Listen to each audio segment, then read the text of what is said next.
మీకు దమ్ము ధైర్యం ఉంటే ఈరోజు మీరు అది చేస్తున్నాం ఇది చేస్తున్నామని కాదు. నేను నారాయణకి రూరల్ ఎమ్మెల్యేకి ఛాలెంజ్ విసురుతున్నా. మీరు మా ఛాలెంజ్ని స్వీకరిస్తే ఎవరైతే మా పార్టీ నుంచి ఫిరాయించి మీ పార్టీలోకి వచ్చారో వాళ్ళని మరలా రాజీనామాలు చేయించి ఎలక్షన్ కమిషన్కి నివేదించి మరలా ఎన్నికలు జరిపించండి. ఎన్నికలు జరిపించి మీ పార్టీ వాళ్ళు గెలిస్తే మీ మేరకు ఎన్నుకోండి. అది మీ గొప్పతనం అవుతుంది, అది మీ ప్రతిభ అవుతుంది, అది మీరు చూసినటువంటి అభివృద్ధి సంక్షేమాన్ని చూసి ఓటు వేసినారు ప్రజలు అని చెప్పి మీరు గర్వంగా చెప్పుకునేదానికి అవసరం వస్తే అప్పుడు మీకు మీసాలు మొలుస్తాయి, కాళ్ళు బలుస్తాయి.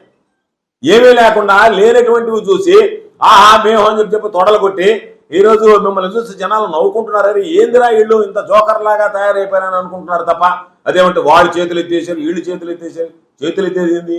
అసలు మాకు సంబంధం లేనటువంటి దాంట్లో మమ్మల్ని దూర్చి అయ్యా మాలో లేదు, మా దగ్గర నుంచి రాజీనామా చేసి వెళ్ళిపోయినటువంటి మేయర్ గారి గురించి వైఎస్ఆర్ కాంగ్రెస్ పార్టీకి షాక్ ఒక ఆయన అంటాడు, ఒక ఆయన ఏదో చెప్తాడు, రకరకాలైనటువంటి మాటలు మాట్లాడడం కరెక్ట్ అయినటువంటిది కాదు. కాబట్టి మరలా మేము క్లారిటీ ఇచ్చేది మేయర్ గారు రాజీనామా చేశారు కాబట్టి రాజీనామా చేసి వెళ్ళిపోయిన తర్వాత ఆమెను వైఎస్ఆర్ కాంగ్రెస్ పార్టీతో ముడిపెట్టాల్సినటువంటి అవసరం లేదు. మా అందరి అభిప్రాయం అదే. కాబట్టి ఆ అభిప్రాయం మేరకు ఈరోజు వైఎస్ఆర్ కాంగ్రెస్ పార్టీతో సంబంధం లేకుండా ఆమె రాజీనామా చేసి వెళ్ళిపోయింది. కాబట్టి మీరు ఈ జరిగేటువంటి దాంట్లో వైఎస్ఆర్ కాంగ్రెస్ పార్టీకి సంబంధం ఉందని చెప్పి మీరు ఆపాదించుకుని మాట్లాడొద్దు. తెలుగుదేశం వాళ్ళకి పాపం ఒక అలవాటు ఉంది, ఏదో ఒక విధంగా వైఎస్ఆర్ కాంగ్రెస్ పార్టీకి ఆపాదిస్తేనే కదా మనం వైఎస్ఆర్ కాంగ్రెస్ పార్టీ మీద గెలిచామని అనిపించుకోవాలనేటువంటి ఆలోచన ఉంది. కాబట్టి అది సరైనటువంటిది కాదు. వైఎస్ఆర్ కాంగ్రెస్ పార్టీకి రాజీనామా చేసి వెళ్ళిపోయినటువంటి మేయర్ గారి గురించి పెద్దగా ఆలోచించాల్సినటువంటి అవసరం లేదని చెప్పి మేము భావిస్తాం. జడ్పీ చైర్పర్సన్ ఉంది. జడ్పీ చైర్పర్సన్ గారు వైఎస్ఆర్ కాంగ్రెస్ పార్టీలో ఫ్యాన్ గుర్తు మీద గెలిచినప్పటి నుంచి ఆమె ఫ్యాన్ గుర్తు మీదనే ఉంది. ఎక్కడ వేరే పార్టీకి మారలేదు. ఆమె నిబద్ధతగా ఉంది. జడ్పీటీసీలో నిబద్ధతతో ఉన్నారు. కాబట్టి వాడికి దించే అవకాశం రాలే. కార్పొరేటర్ లాగా అమ్ముడు బాలేదు కదా జడ్పీటీసీలు. జడ్పీటీసీలు నిజాయితీగా నిబద్ధతగా ఎవరన్నా ఒకరిద్దరు అటు ఇటు వెళ్ళిన రాజకీయ కారణాలతో మిగతా వాళ్ళు గట్టిగా నిలబడ్డారు కదా. లేకపోతే వీళ్ళు 40 మంది పోయి ఈరోజు చించుకుంటున్నారంటే ఈ 40 మంది ఏ బీ ఫారంతో గెలిచిన వాళ్ళు వైఎస్ఆర్ కాంగ్రెస్ పార్టీ బీ ఫారంతో గెలిచారు. ఆడు ఎంతమంది సంతకాలు పెట్టారు, అంతమంది సంతకాలు పెట్టారంటే మీ చరిత్ర ఏంది? మీ పార్టీ ఏ పార్టీ? దేనికి ఓటేమని చెప్పి అడిగారు మీరు? ఏ సింబల్ మీద ఓటేసుకొని గెలిచారు మీరు? కాబట్టి జడ్పీటీసీలుగా ఉన్నటువంటి వాళ్ళు ఏ సింబల్ మీద అయితే ఓటు వేసుకున్నారో దానికి నిలబడ్డారు. కాబట్టి వాళ్ళకి ఆ మెజార్టీ రాలేదు కాబట్టి ఏమీ చేయలేకపోయారు. వీళ్ళు అమ్ముడుపోయారు కాబట్టి వీళ్ళ దగ్గర సంబంధించినటువంటి దాంట్లో ఆమె తెచ్చడానికి పోయారు. నెల్లూరు జిల్లా పరిషత్తులో టీడీపీకి బలం లేదు కాబట్టే అవిశ్వాసం పెట్టలేకపోయారని మాజీ మంత్రి కాకాని గోవర్ధన్ రెడ్డి అన్నారు. కులాల ఈక్వేషన్లో మేయర్ పొట్లూరి స్రవంతిపై అవిశ్వాసం పెట్టారన్న ప్రశ్నకు ఆయన సమాధానం ఇచ్చారు.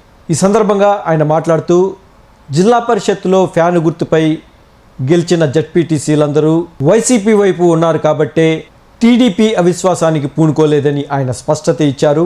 ఈ వ్యాఖ్యలపై మా ఛానల్ 9 ఇన్పుట్ ఎడిటర్ జయరాజ్ మీకు మరిన్ని వివరాలు అందిస్తారు.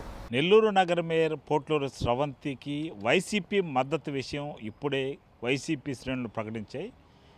మాజీ మంత్రి Kakani Govardhan Reddy, MLC Parvathareddy Chandrasekhar Reddy, YCP Nellore rural incharge Anam Vijay Kumar Reddy సంయుక్తంగా ఒక సమావేశం ఏర్పాటు చేశారు. ఈ సమావేశంలో వైసీపీలో బీఫామ్పై గెలిచి ఇప్పటి వరకు కొనసాగుతున్న కార్పొరేటర్లు పలువురు పాల్గొన్నారు. ఈ సందర్భంగా వారు ఆసక్తికరమైన వ్యాఖ్యలు చేశారు.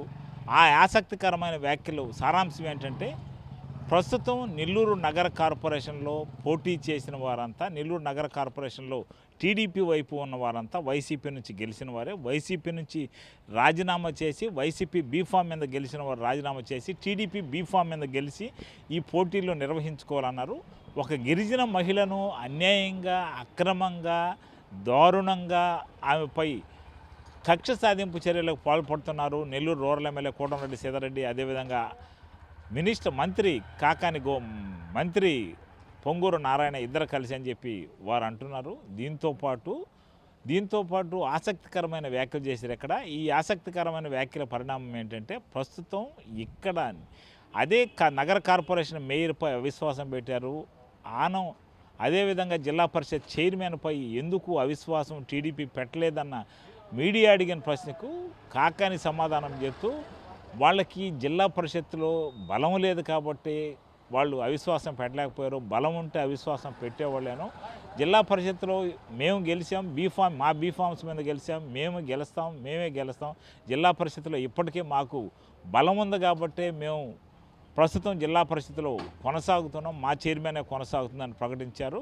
ఇక్కడ ప్రధానంగా క్యాస్ట్ ఈక్వేషన్ మీద జిల్లా పరిషత్కి పోట్లూరు స్రవంతి పోట్లూరు స్రవంతి గిరిజనరాలు కాబట్టి పోట్లూరు స్రవంతిపై అవిశ్వాస తీర్మానం పెట్టారు. అదే జిల్లా పరిషత్ చైర్మన్ ఆనం అరుణమ్మ కాబట్టి ఆమె ఓసీ సామాజిక వర్గానికి చెందింది కాబట్టి దాని మీద ఎలాంటి నిర్ణయం టీడీపీ తీసుకోలేదు. ఈ మిలాఖత్ రాజకీయాలనే చర్చ అయితే నెల్లూరు జిల్లాలో కొనసాగుతుంది. ఈ సందర్భంగా టీడీపీ ఎలా స్పందిస్తుందో మనం వేసి చూడాల్సి ఉంది. ప్రస్తుతం సురేంద్ర, కెమెరామ్యాన్ జోషితో జయరాజ్, నెల్లూరు.